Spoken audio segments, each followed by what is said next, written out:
We'd like to acknowledge the traditional custodians of the land on which this podcast was produced, the Gadigal People of the Eora Nation. We pay our respects to elders past and present.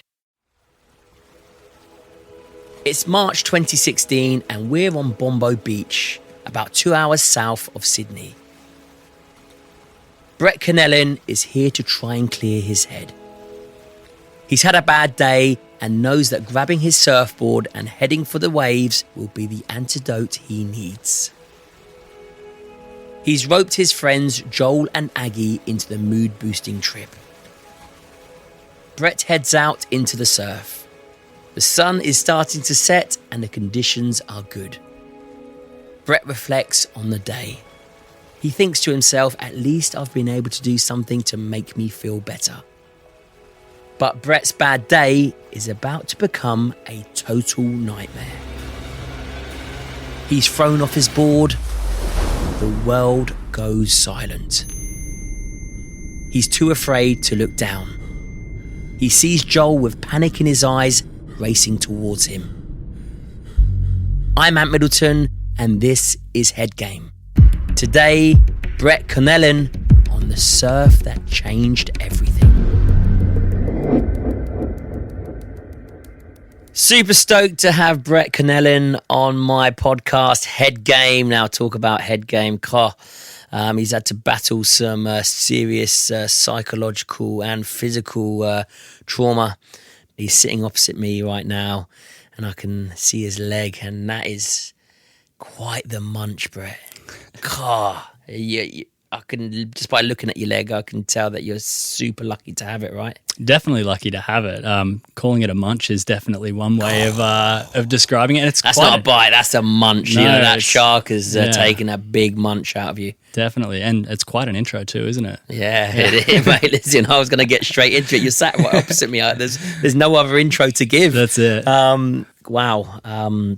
Quite a scene to see, and having sort of seen sort of physical trauma in my career in the military, and I'm now sitting opposite you. I appreciate what goes into it psychologically and the recovery. But have you always been attracted to the water? You know, what was your upbringing like? Yeah, I have always been in and around the ocean. Mm-hmm. I grew up in a small seaside town, and just by virtue of proximity to the water, you get into nippers and surf club and all of these things. So from a very, very young age, I was always in the water. First of all, on a bodyboard.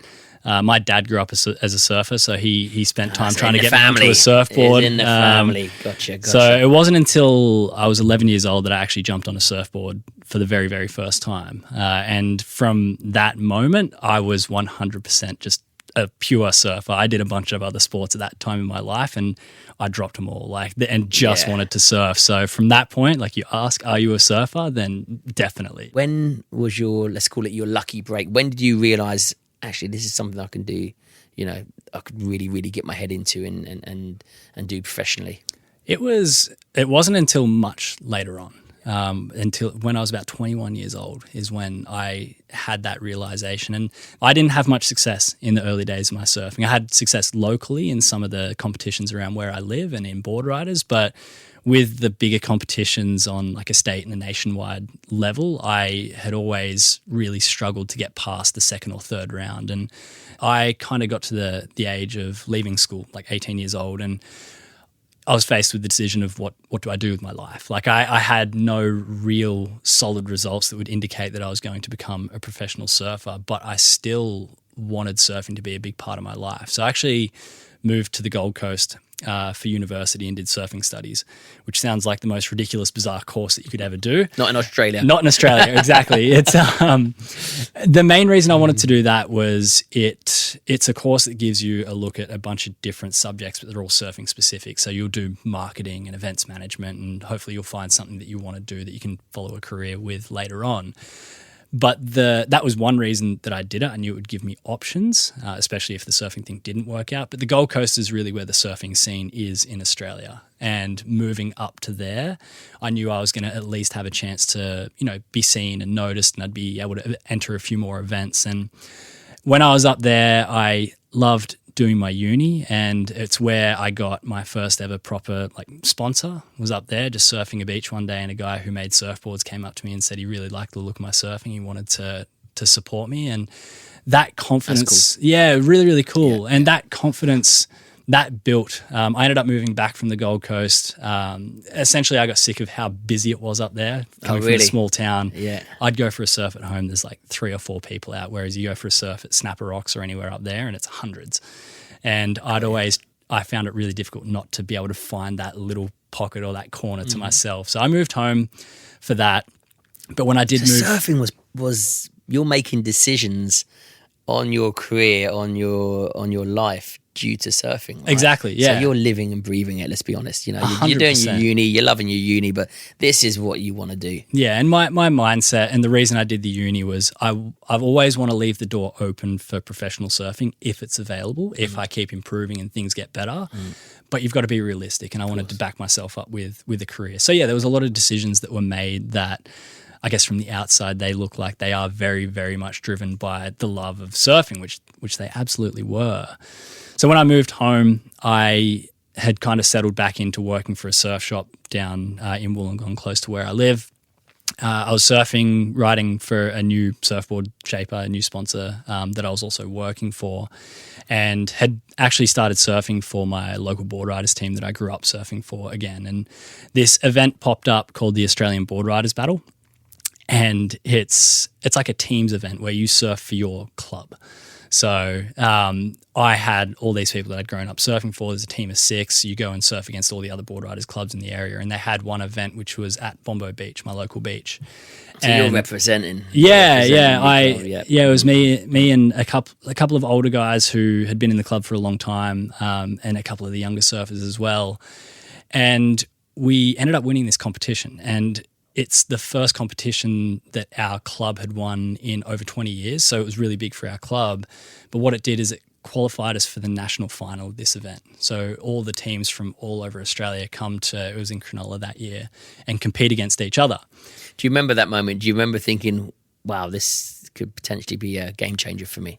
Not immediately. It wasn't until I was actually at the event that it all hit me. So the unique thing about this event is it was the only event at the time where the World Tour actually permitted their surfers to compete in. So usually if you're on the World Tour, you can only compete in World Tour sanctioned events. So there are some of the best surfers like Mick Fanning, Owen Wright, like all these other great surfers who were just surfing for their local clubs. So when I realized it was actually an opportunity to go up against these people that I dreamed of going up against and surfing against, I realized that was probably the opportunity. And the weekend came around for the event, and we did better than expected. So we came 6th overall, so the 6th best club in Australia. That's big. And it was something that when I actually got to sit back and realize what we'd done in the space of having a club that hadn't won an event in decades to being the 6th best in Australia against some of the best surfers in the world, I realized that, maybe I do belong. I think being able to surf against some of the best and perform and be satisfied, I almost gave myself permission to believe that it's somewhere where I belonged. So basically you've got this opportunity at your feet. You come 6th, which is great. And then you have a bad day, right? Talk to me about your bad day, because what it leads on to is obviously the munch that I spoke about at the beginning of this podcast. But go on, how bad was the day? So my day started out at 2:30 a.m. I received a phone call from my boss of the surf shop that I was managing at the time, saying the shop had been broken into. So he said, there's nothing you can do right now. Obviously, I was living 45 minutes away. He said, I just want to let you know, so when you come in, you know what to expect. I think that's a bit of foreshadowing. Like if you knew what was to come, I probably should have just gone back to bed and just called it quits for the day. But you only look at these things in hindsight when something's happened, right? So I go into work that day, dealing with police, cleaning up broken glass, doing all of that. So not a great day, definitely. I remember leaving work that day and I was like, I just need to go for a surf. And what have they broken in? Have they destroyed stuff? Have they pinched stuff? They smashed the front window and stole anything that was kind of within arm's reach of the window. So it sounds ridiculous, but they took backpacks and socks and things like that, which is I've always thought is silly because the surfboards that were on the rack are worth $1,000, but you can't run away with several surfboards. It's not that easy, and you know it's always going to be a bad day if anything gets broken into, no doubt. Yeah. So I leave the shop that day and I get in the car. I sent 2 messages to both my mates, one to my good friend Nick, who I grew up surfing with, and another one to a good friend of mine, Joel, who I had spent a bit of time living with, and he's someone who I'd always kind of send a message to because he's got the camera. He'd always come and take photos or film or something like that. So sent a message to Nick and I was like, I'm going to go for a surf out Bombo when I get back. I don't know what it's like, but I'm going to go out there, and sent the same message to Joel. Nick messaged me and just said, I'm not going to make it. But Joel said, yeah, I'll try and get down there. I got to the beach after driving home, so 45 minutes later. Joel. What time do you hit the beach roughly? Just so about 5:45. Oh, 5:45 at night. Yeah. So the sun's... So it's late-ish afternoon, mid to late afternoon yeah. at that stage. Like it's March, so the days are still semi-long. Yeah. But yeah, I get there and obviously Nick's not there and Joel's also not there. Joel is notorious for being late. He's that mate that if you call to do something, you're probably better off calling him an hour before. Yeah. So he can get there still a little bit late, but not as late as what he would. So I rock up and the waves look really fun. So I'm like, okay, I'll just go out anyway. And I go down on the beach and there's a bunch of people surfing right up in the northern corner. And as I said, I'm not a big fan of surfing with heaps of people a lot of the time. And especially after that day, I was like, I kind of just need to be by myself rather than people asking me, you know, what I think about surfboards and fins and things like that. Yeah. So I spot a little left-hand bank down the beach and I'm like, okay, I'll just go and surf there. I'll be by myself. It'll be fun. So I'm sitting out there surfing for maybe about 20 minutes, 30 minutes before I look in and Joel rocks up. So it's good. That's pretty on time for Joel, which is good. So you're pretty impressed with him at this stage. I am. So he rocks up, he paddles out, and we share a few waves. And does that put a smile on your face? You know, I know that you want to be alone, but you've obviously called him for a reason. Yeah. You've had a crappy day.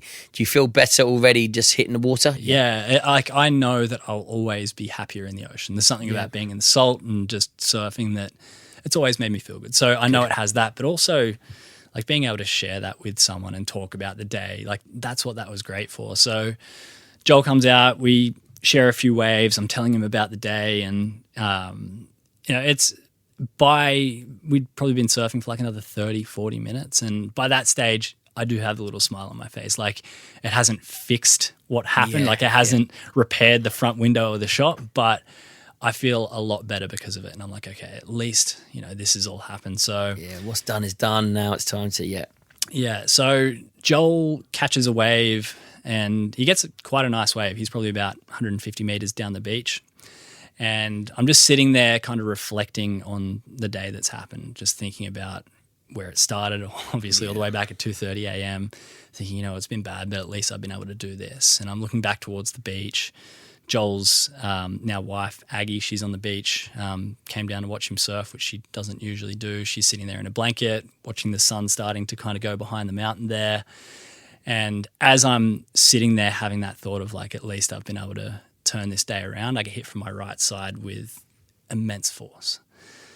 And I get thrown off my surfboard and I land in the water. And before I can even look around to figure out what has happened, where it came from, what it is, I look down and there's a shark biting into my leg.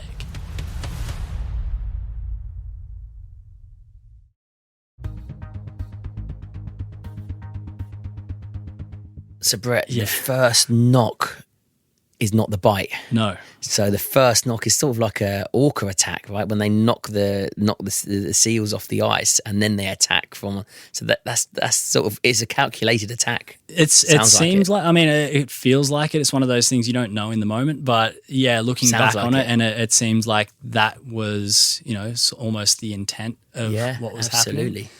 Absolutely. So yeah, I look down and I'm just looking, I'm confronted because there's this shark biting into my leg. And there's this really clear moment where everything just stops. And I know there's a lot of different ways to try and describe this moment, but I think the best way to try and talk about what it felt like is just saying there's a profound sense of reality to the situation.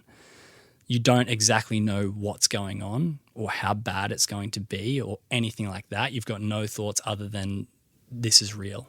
Just and the this visuals. is serious. Yeah, knowing what's happening. And obviously that moment where time is kind of standing still, like you're just frozen. And for me, like I remember just trying to actually take stock of what's happening. And there's probably three main things that I can recall from that. There's obviously more that's going on, but three things that stand out to me now. The first one is the feel of the shark's skin. So as it's biting down on my leg, I'm trying to like almost push it away and can feel this really rough skin on the top of its nose. The second thing is just the complete absence of sound. Like there's no water splashing. There's no even like ringing sound. It's just complete silence. And this one is really interesting to me because I know I'm screaming for help straight away because of what Joel's recount is, but there's nothing for me. Like it's just total silence. And it's so eerie in that moment because it doesn't feel real. Like the things don't line up. Like you're looking down at something, you should be able to match things up, and it's not computing, is it? Exactly. So that's the second thing. And the third thing I can remember is just the look in the shark's eyes. Like I think a lot of people think the defining look of a shark would be its teeth and how sharp they are. But for me, when you look at a shark's eye and it's got no emotion, no feeling, it's just a black dot. And that for me is just terrifying. Like it's something that, I say that you can't reason with it. You can't argue with it. You can't tell it to stop. There's just this feeling of hopelessness within that moment that you're at the mercy of this creature and there's just nothing that you can do about it. And I think the hopelessness of that moment kind of sums up the entire experience. Like I'm at the mercy of this creature and there's not a whole lot that I can do in this situation that's going to make it better or help me get out of it. And that moment of, all of that I just described probably only happened in 2 or 3 seconds. It's split seconds. And that moment that you have, because I've experienced it when I've been into combat, when ultimately when you're walking that line of life and death, there's, you're either going to come out of it alive or you're going to come out of it dead. There's no complications. There's no, BS, there's no, it's as pure cut as that. So I call it the purest form of life. And you can't make sense of it. And like you said, you can't hear anything. You can't, really make any rational reality of it. So therefore, there's those split seconds where you just, almost as if your whole body and your mind is zoned out in that moment. And you said you've got your senses, but that's about it. It's I've experienced it before, but obviously I didn't have a shark hanging off my leg, fortunately for me. But even that bump, you didn't even know what was going on until the shark took the chunk out of your leg. When did sort of you sort of flash back into reality, don't you? And you're just like, wow, what's happened here? And how did you get out of the water? So that takes a bit of time to kind of get to that moment. For the next little while, I'm doing things, making decisions, trying to react, but I don't think any of them were decisions that I consciously made. Like we talked before about that gut instinct and how that works. What happened after that, totally out of my control, obviously worked out for the best because I'm alive. I'm kind of in that frozen state, and I think the first thing that anyone who has heard anything about being attacked by a shark would assume that you have to do in a moment like that is punch it in the nose, poke it in the eyes, things like that. Much easier said than done, I'll say. I tried to punch it in the nose, but if you've ever tried to punch through water, nearly impossible. So that doesn't work. And I make what is considered to be the mistake of pulling away from the shark. So this is how I lose the chunk of my leg. So essentially, when a shark has a hold of your leg and you pull away from it, it doesn't kind of get the memo and let go that you don't want to be bitten by it. It holds onto that chunk of flesh, and as I pull away from it, it just completely separates it from my body. So it's a gruesome thing to think about. I have no idea in the moment that that's what's happened. So you don't even know that half your leg ultimately is missing? No, because the first thing that I do is just know not to look down. And this is something and again, where, that's a survival mechanism. Exactly. It's a survival mechanism because you don't want to panic. You know something's really bad has happened, but you don't want to look at it and acknowledge it, and then for it to compute in your head, because then panic will set in, and it is a survival mechanism. It's really smart. Yeah, I didn't choose to do it. No, it just happened that way, which I'm incredibly lucky. If I did look down and go into shock and panic, the outcome, I would have started losing blood quicker. It would have been a lot worse. So again, instinct is a very strong force, and I'm lucky that that's the instinct that I have. So as it separates this chunk from my body, I obviously realized that this is my chance to escape. So I put my head down and just start swimming as hard as I can towards the beach. And I get about 20, 25 meters further in, and I have this is kind of where everything comes back. I have this thought, which is, I wonder if it's going to come back again. To kind of give you this, where I was sitting when it first bit me, that was probably about 150 meters from the shore. So I'm still not 100 meters away from the shore when I have that thought. And I look over my shoulder because you've got to check. And when I look over my shoulder, I see it rushing towards me, like it's right there. And again, there's nothing I can do in that situation other than put my hands out to try and stop it.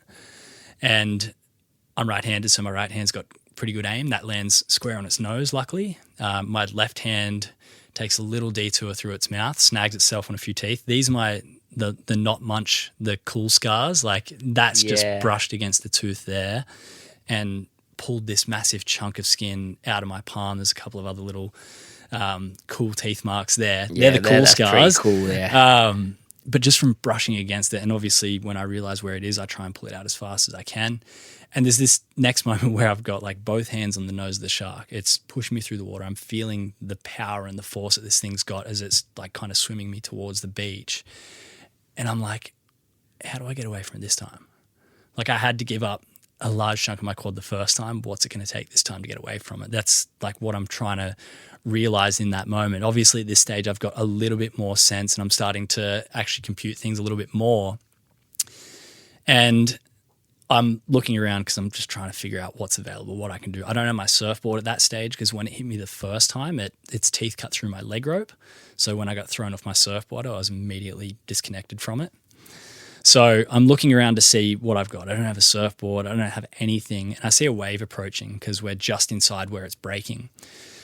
And I'm thinking to myself, I think the only thing I can do, like last-ditch effort really, is when the wave hits me, when it hits us, try and push the shark to one side and just hope that wave is going to push me into the beach. So the wave's approaching. I'm like, I hope this works because if it doesn't, I'm like, I don't know what's going to happen next. The wave hits me. I push it to the left and just immediately doing front flips underwater. And that's obviously a good thing in this situation because it's pushing me towards the beach. And I surface after getting tumbled in quite a way, and I'm actually able to stand up. I'm on the sandbank and it's about waist deep in the water. So it's good. It's washed me in quite a way. And I look up again, and luckily I don't see the shark another time. I look up and see my good mate Joel just paddling towards me as fast as he can. So luckily he'd heard my screams back at the start when I couldn't hear anything. And luckily he made the brave decision to paddle towards me instead of to the beach. And the first thing he says, he looks back on it, he says it's the dumbest thing to ask, but he says, "Is it bad?" And I'm like, "Great, mate." I'm like, "It's not good." So he realizes like he can see the blood in the water. He can see how bad it is just from where he is. And he just puts me on his surfboard and tries to get me into the beach. And he takes me all the way into the beach. It takes quite a while because we get stuck in a little rip, and like it's one of those things where I'm losing energy as we're getting closer to the beach, so I'm able to help less and less. Losing blood, you're losing consciousness. I can imagine. I can't believe how switched on you were, because in a sense of panic like that, especially when you start to realise it's like, don't look behind, just swim, just get out of here. And if you didn't have looked behind you, you didn't see, then you would no doubt not be here. Let's be honest. When do you first take a look? Obviously, Joel's in there. You're on your board. When do you have the nerve to take a look to see, like Joel said, how bad it is? Because you didn't know at this stage, right? No. 3 weeks after it happened, I realised there was nothing good was going to come from looking down at the leg. I could sense just by the way that Joel looked at it, that it wasn't something that I So needed when you to stand know. up in the sand, do you I can't feel anything. Of There's course. no pain the whole Adrenaline, time. yeah. And that's another thing that's kind of helping me there, that I just don't know. You're almost better off being blissfully unaware. Naive to the to the attack. Yeah. So I didn't look for a long time, but could easily tell just by not only Joel, but as more people came over to try and help, how bad it was. So it was one of those things that almost paints itself like in your own head, which is, Absolutely. That can be its own, struggle when it comes to the expectations that you form further down the track. But I wasn't thinking that far ahead at the time. Wow. So you hit the shore. What's your last memory of sort of being on the shoreline once you're in, you're safe? Yeah, so I was conscious on the beach right up until the helicopter took me away. So I was there when Joel ran off to go and get help from his partner Aggie. I was there when another bystander on the beach, whose name's John, came over and helped Joel tie the tourniquets. I could remember all the people who were surfing on that bank further up in the north corner as they came in one by one, and there's faces that I know, and seeing the shock on their faces. And like I was almost... I see you're pretty coherent. I'm really coherent. Like I think I tried to stay as calm as I could throughout that situation, because if I was panicking, that wasn't going to be good. My tactic, I guess it would be, was when people had come up, like a new person, I'd say, "Hi, how are you?" to them. So I remember like my good mate Geordie, who I did competitions with when I was younger, he came up and was like, "Hey Geordie, how are you?" And he just looked at my leg and was like, big eye. Yeah. I'm good, buddy. Yeah. You're not looking so good there, pal. Yeah. You're not looking, it's like that. Wow. I'm incredibly lucky to be alive, obviously. Yeah, absolutely, mate. God. I'm lucky with where the shark bit me. It missed my femoral artery by 2 millimeters. If that had been severed, I wouldn't have made it to the beach. No. I was lucky that Joel was there, obviously. His track record in being there on time. Yeah. I was lucky that he paddled towards me. I was lucky that his partner was on the beach that afternoon. She's an intensive care nurse. So the first responder is an intensive care nurse. John, that I mentioned before, off-duty nurse. I'm incredibly lucky to be here, and have spoken to those people about the incident, obviously long after it's been. And I remember John saying that for all the situations that he's been in, anything medically related, anything emergency related, he said that's the calmest it's been. And he says he thinks it's just due to how calm I was, and the way in which I guess I was trying to manage things in that moment. And I think that my approach just came out of almost the fear of, knowing what could happen if it was as bad as what it could be. So I was almost just trying to remain disconnected from it for as long as I could, which explains not looking at the leg for such a long time. Definitely a defense mechanism. So having all those people do all the right things on the beach I can't credit them enough with saving my life and doing everything they could to get emergency services there in the helicopter. The last memory I have was getting loaded into the helicopter, and my mum and dad got down to the beach. Oh, your mum and dad they live just 5 minutes away. So that's its own thing. Up until that stage, until my parents got there, it was very much process and survival and all of these things. When they got there, that's when emotion comes in. And emotion comes from seeing my mum obviously distraught. She doesn't know what this situation is going to lead to, if it's going to be the loss of her son, what that's going to be. It's really tough seeing your mum in a situation like that. I think I had a harder time seeing my dad in a situation like that. Yeah, and the he's reason, your hero, isn't he? He's your protector. And I think just what the situation was. So as my dad's worked in fire and rescue his whole life. So he arrived almost ready to jump into action. He's used to being a part of these situations and knows how to help out, coordinate things, do all this. But instead of being able to do any of that, he's just actually being held back, not being able to do what's normal. And can you imagine what that'd be like if you were in a situation like that and you can't help? And there's actually a photo of me getting taken off the beach and Dad just standing on the outside, just looking he's just stunned. Ghost. And those emotions are what makes that whole situation so different in that moment to what it was the entire time up until there. And when the emotions kicked in, did that go from you going, "Hey, how you doing, mate," to being in a different headspace? I would say so, but it's also the time in that whole scenario where they'd given me painkillers, and they'd started to really take over. So, there was, as I'm getting, loaded onto the helicopter, I just remember Mum, she really wanted to come with me, but there was a tiny helicopter and she couldn't come, and she was at that point where she was like, is this actually going to be the last time I see my son? I don't know if he's going to make it to the hospital. And she's got to go sit in a car for 2 hours to get to the hospital and not know what the outcome's going to be on the other side. And I think that's like the last thought that I have as I go in there and end up getting knocked out by all these painkillers and things like that. So so you can't remember anything from the helicopter ride? It's just... I had a dream when I was on the helicopter, which was a really strange dream. I essentially dreamt my recovery. So I dreamt waking up in hospital, hearing that I had, these injuries to my leg and that I had to learn how to walk again. In my dream, I'm like in the gym lifting weights, slowly learning how to walk and getting back to a normal life. And how you can sometimes you have those dreams that are so real but they also, they're a dream. Yeah. You're in a dream. It was one of those ones. So it was almost like this, it kind of is nearing to the end of the dream and you feel like you're almost got to go back to square one. I've never been someone who would consider myself, typically spiritual in any sort of way, but I think there's something about that dream which was almost instructive of the recovery. Even though it wasn't real, I think it at least showed me that there's a narrative that you can tell yourself that it can happen. And that's where I think in times of uncertainty and in times when your back's against the wall, a lot of the times that's the only thing that you've got. It's the only thing you can control. So I think I lent on that dream quite a lot when, I wake up in a hospital and I am back at square one and I'm like, this sucks. Like I've got to deal with this in real time now and go through everything. But there's that little piece where you're like, I kind of know that something can happen, that something can be made of this situation as bad as it can be. And like at that stage, you don't really even know what the future's going to look like because I didn't know the full extent of my injuries as of yet. And I didn't know what it was going to take to be able to, get back to any sort of normality in my life.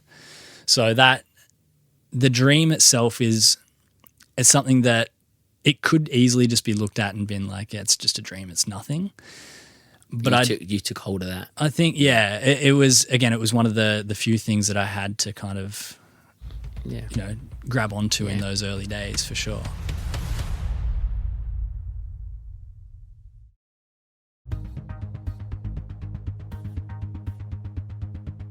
So when do you actually realise the severity of the shark attack? When the first time you look at your leg.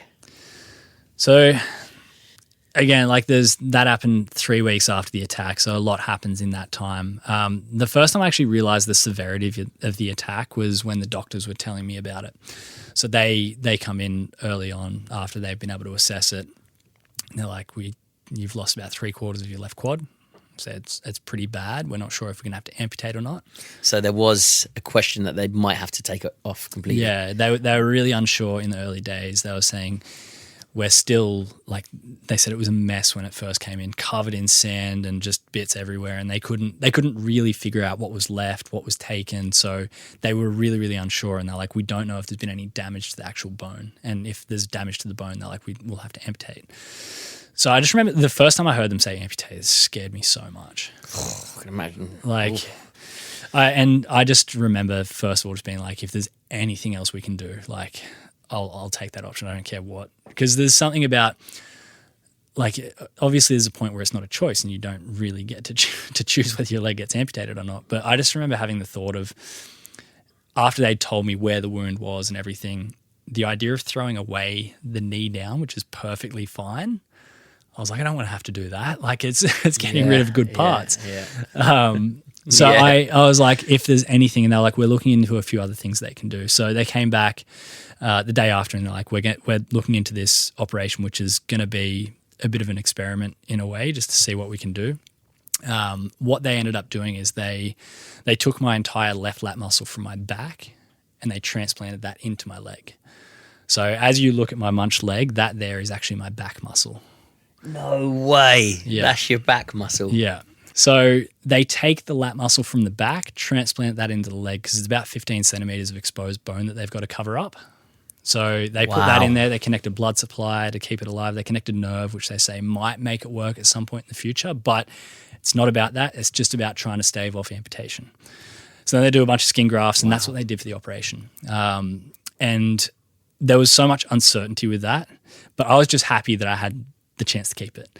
So I was like, whatever. It's phenomenal what they can do now. It's amazing. It is amazing what they can do in the operating theatre. One thing doctors haven't quite nailed, though, is the delivery of the prognosis, because they're like, we've been able to do this great thing, but we don't think you're going to be able to walk again, and you're definitely not going to surf again. So that's reality coming straight back. It's like you get given this hope, but then just taken straight back away from it. And that was its own thing to deal with. And I think another reason why it took me so long to look down at my leg is just because I knew if I was going to look at it and it looked bad, I'd just fall into believing what they'd said.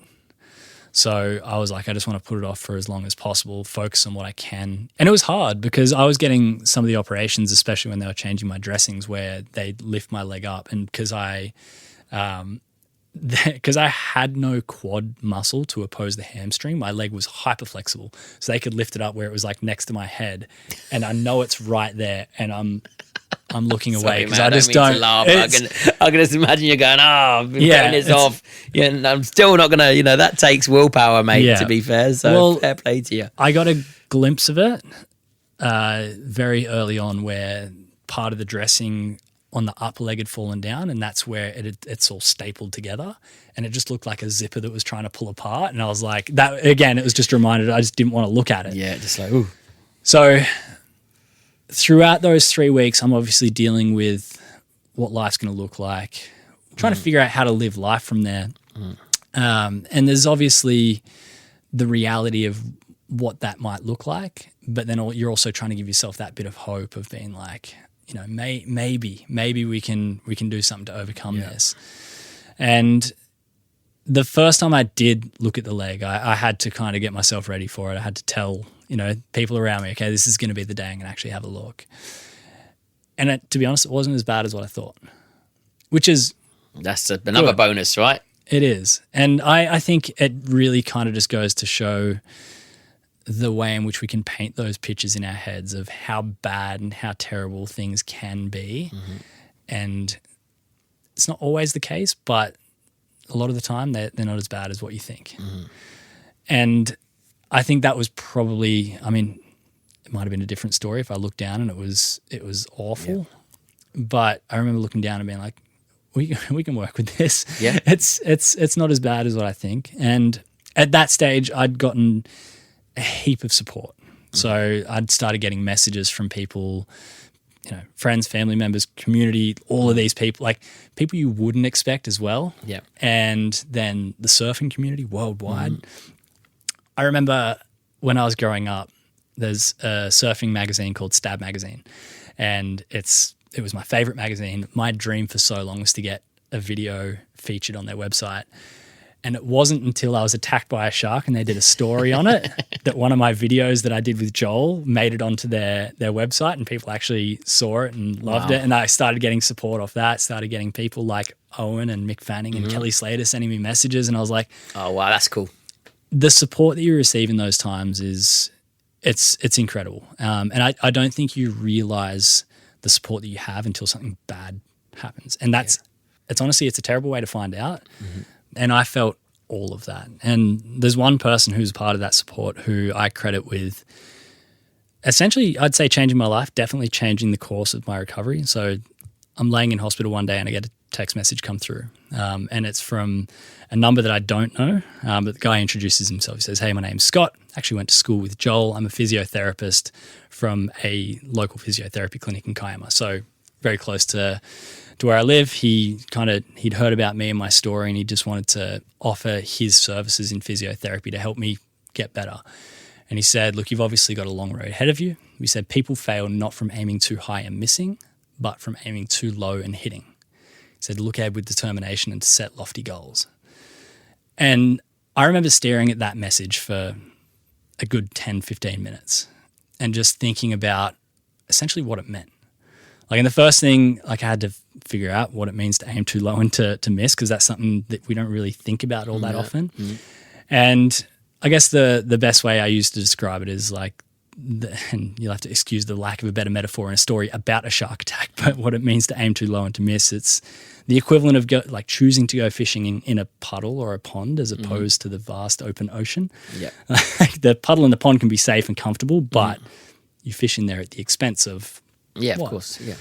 So it got me to look at the goal that I was going to set. So I had to look at what it meant to be ambitious and to set a lofty goal, but also what it means to miss and what failure, what role failure plays. And I realized the only thing that would stop me from setting a lofty and ambitious goal from that point was the fear of failure, which was kind of easy for me to cast aside at that point in time because I had no other options. Yeah. There was only really opportunity in front of me. And we talked about, that regret. I didn't want to look back and didn't think I made the most of my recovery. So I just replied to Scott and said, "Do you think I'll be able to surf again?" And he was like, "Yeah." He goes, if that's your thought. Wow, so the doctor said you'd be lucky if you walk again, let alone surf. And so you went straight up to I went straight to surf. And straight in for the kill. And that's obviously, like, it can seem silly to a lot of people to be like, why would you, have the hubris to think that you can do that? But I think just hearing Scott's encouragement, like he was like, "Mate, if that's your thought, that's all we need. Shows me your intention. I'll set up a recovery program that will head us in the direction of helping you surf again." He said, "I have no idea how far we'll get, but at least let's give it a crack."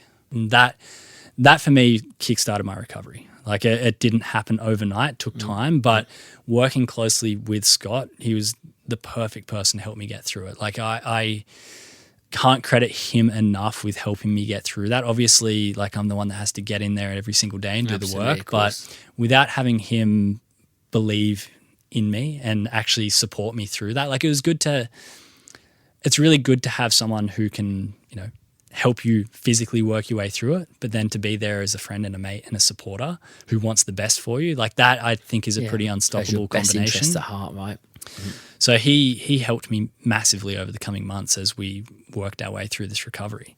How long after until you let's get past the walking bit, let's go straight to the surf. How long after till you jumped on a surfboard and you caught your first wave after the shark attack? It was 5 months after the attack. 5 months? Yeah. That's it? That's it. Which is... I thought he was going to say 5 years. No, so it's something it was the longest 5 months of my life, obviously. Time is different depending on the way in which you look at it. Absolutely. I know a lot of people look at it in that way and they say 5 months is like nothing. Was it not as bad as what it was? And I was like, no, to be honest, when I set myself that goal of wanting to surf again, it was the only thing I cared about.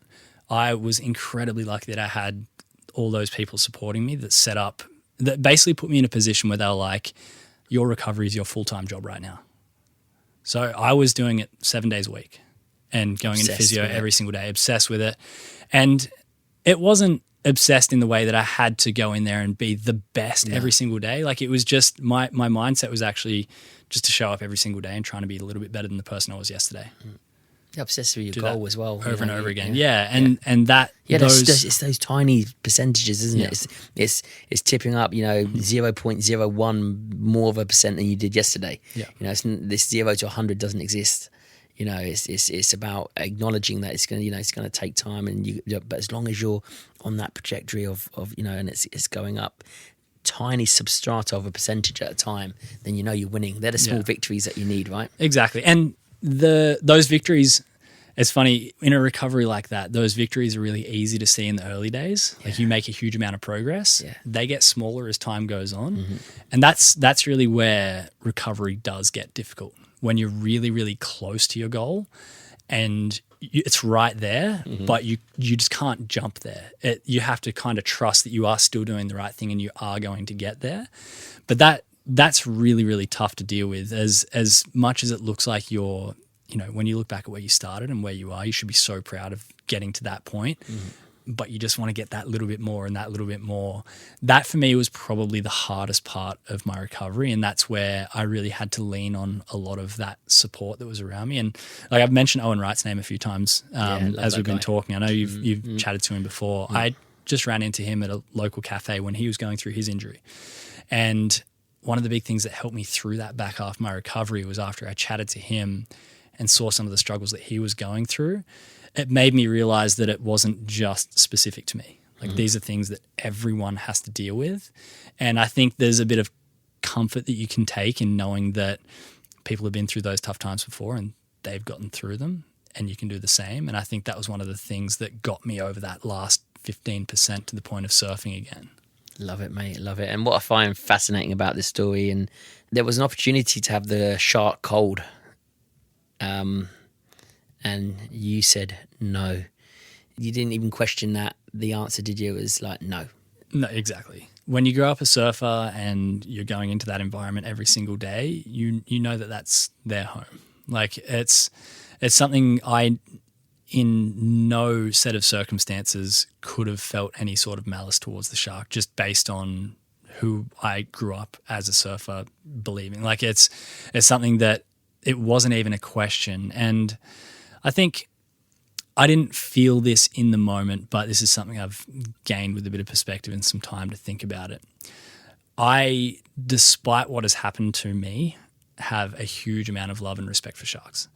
I think they are incredible creatures. Mm-hmm. I don't recommend you finding that out the way that I found it out, but they are just simply amazing creatures. I think if you are questioning how you feel about sharks, go swimming with sharks, obviously with a professional that can help you. Yeah. I've done that since the attack. Best experience of my life. Like seeing them in the ocean just glide effortlessly through the water, that I think when you can start to appreciate this creature that's been developed over 350 million years, it's an incredible thing that we are kind of lucky to be able to share the planet with. And I think, there's probably people that can hear me say that and still say, I'd want the shark killed no matter what. Like it took something from me and I want to take something from it.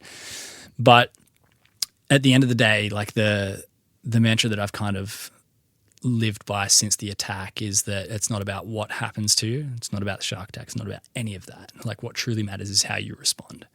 Because that's where pride lives. And I think if that pride can come in the form of a recovery that you put everything into and you achieve your goals and you can look back with and know that you're stronger because of it and you can overcome anything, that's one part of pride. But I think the other part of pride is looking at the type of human that you can be in a situation like that. And if you can show some sort of humility and grace, knowing that it would be so easy to turn the other way, I think that's something I know regardless of anything else I do in my life, I can look back and be proud that that's a decision that I made and no one can say anything about it that can change my mind. Brett, absolutely love that, mate. Listen, keep up the positivity. You're a good man and it's contagious, mate. So thank you ever so much for coming on. Thanks for having me. Cheers, buddy. Thank you. To find out more about Brett, head to his website, brettconnellan.com, or check out his documentary, Attacking Life. I'll link the details in the show notes. Thanks for listening to this episode of Head Game. If you enjoyed it, I'd love if you could leave me a review. I'm Middleton. Catch you in the next episode.